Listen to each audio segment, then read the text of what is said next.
Hello guys, welcome back to this video. Today in this video I'm gonna show you how you can download YouTube video. Once you have opened YouTube application in your browser and then click any of the video you want to download. Now scroll down and here you can see this option, and this is the download option. Just click on this. Now you can download the video for free, only 480 pixel and 144 pixel.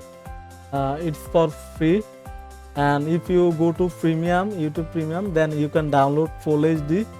So let's download standard 480 pixel. Just click on download.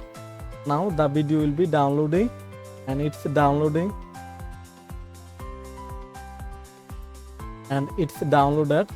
Now let's click on left corner, and here you can see 3 bar icon, and now here you will find the download option.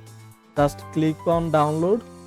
Now you will find all of your downloaded video here. So this is how you can download YouTube video.